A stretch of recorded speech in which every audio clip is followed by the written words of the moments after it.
सभी लोग सो चुके थे। शिल्पा को भी उसकी माँ ने जब बालों में मालिश कर दी तो वो भी सो गई थी। इतना थके होने के कारण उसकी भी नींद गहरी लग चुकी थी।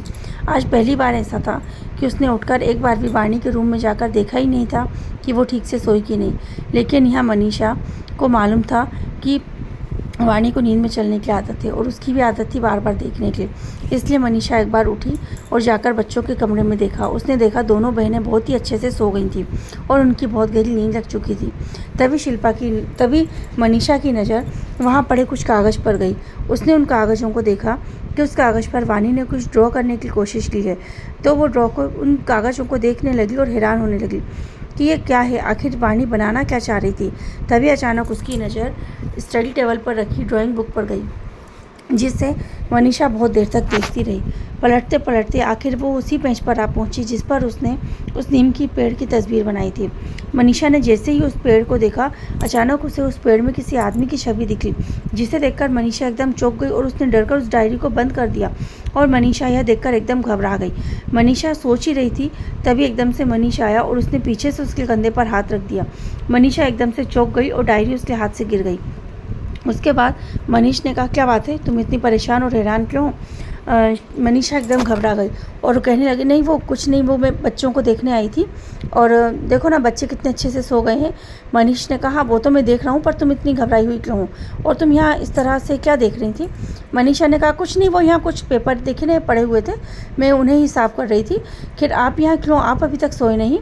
मनीष ने कहा, हाँ मुझे नींद ही नहीं आ रही थी, लेकिन तुम मुझे ये बताओ तुम्हारे हाथ में क्या है, तुम क्या देखकर चौंक गई? मनीषा ने कहा, कुछ नहीं, वो बस वैसे ही बच्चों की कुछ डायरी थी। मनीषा बहुत ज़्यादा घबरा गई। मनीषा ने सोचा कि क्या वो इस बारे में बताए कि इस तरह की ड्राइंग वाणी ने बनाई है और जो वाणी ने ड्राइंग बनाई है उसमें अचानक उसे क्या दिखा। पर मनीषा ने कुछ बताया नहीं। मनीषा शायद घबरा गई थी। मनीषा के मन में कुछ तो चल रहा था। एक आदमी जिसे उसने देखा और उसकी हरकतों से ऐसा लग रहा था जैसे कि वो उसे जानती है। यह देखकर कहीं ना कहीं मनीष को भी पहले तो मनीषा पर शक हुआ। मनीषा भी घबरा गई थी, उसे समझ ही नहीं आ रहा था वो क्या कहे। पर उसने बात को संभालते हुए कहा, चलिए बच्चे सो गए हैं, मुझे ऐसा लगता है हमें यहाँ खड़े होकर शोर नहीं मचाना चाहिए। मैं अपने कमरे में जाती हूँ और हाँ आप भी एक बार गेट को एक बार अच्छे से देख लीजिए।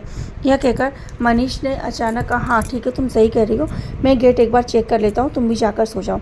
यह कहकर मनीषा भी कमरे में सोने चली गई और यहाँ मनीष भी गेट देखने के लिए चला गया। कुछ देर के बाद वो लोग भी सो गए। शिल्पा बहुत गहरी नींद में सोई हुई थी। उसे आज रात को क्या हो रहा था कुछ होश ही नहीं था। सुबह हो गई। सुबह होते ही बहुत ही जल्दी शिल्पा की नींद खुल गई। आज शिल्पा को आज बहुत फ्रेश लग रहा था। उसे ऐसा लग रहा था सारी रात सोने के बाद उसे बहुत ही आरामदायक नींद आई थी। बहुत ही रिलैक्स फील कर रही थी वो। इतना रिलैक्स उठने के बाद वो उठी और उठते से उसने देखा कि वो अपनी माँ के कमरे में सोई हुई है। उसने बड़े प्यार से अपनी माँ को देखा और सोचा कितने सालों के बाद वो आज अपनी माँ के साथ सोई थी। तभी उसे अचानक वाणी की याद आई और वो हड़बड़ाकर उठ गई और उठ के फटाफट अपनी ड्रेस ठीक की और वाणी और रिया के कमरे में जाने लगी। वो वाणी और रिया के कमरे में गई। उसने देखा कि कमरा अंदर से हल्का सा खुला हुआ है, मतलब कमरा बाहर से थोड़ा सा खुला हुआ था। उसने उस कमरे के गेट को देखा और उसने तुरंत उस गेट को खोला। जब शिल्पा ने वो गेट देखा तो देखकर एकदम से हैरान हो गई। वो बहुत देर तक यहाँ वहाँ देखती रही, पर कमरे में जब उसने देखा तो बहुत हैरान हो गई। तभी अचानक से शिल्पा की माँ भी उठ गई और शिल्पा की माँ भी बोली, अरे शिल्पा तू इतनी जल्दी उठ गई, मुझे तो लगा कि तू आज आराम से सोएगी, जैसे हर बार जब तू आती थी तो सोती थी, लेकिन आज तो तेरी नींद बहुत जल्दी खुल गई, क्या बात है बेटा? शिल्पा ने कहा, माँ वो देखो ना, यहाँ आओ ना। यहाँ कहकर शिल्पा की माँ भी शिल्पा के पास आ गई। अब आगे की कहानी जानने के लिए सुनते रहिए हमारे कहानी का आगे का भाग, नीम का पेड़। Thank you.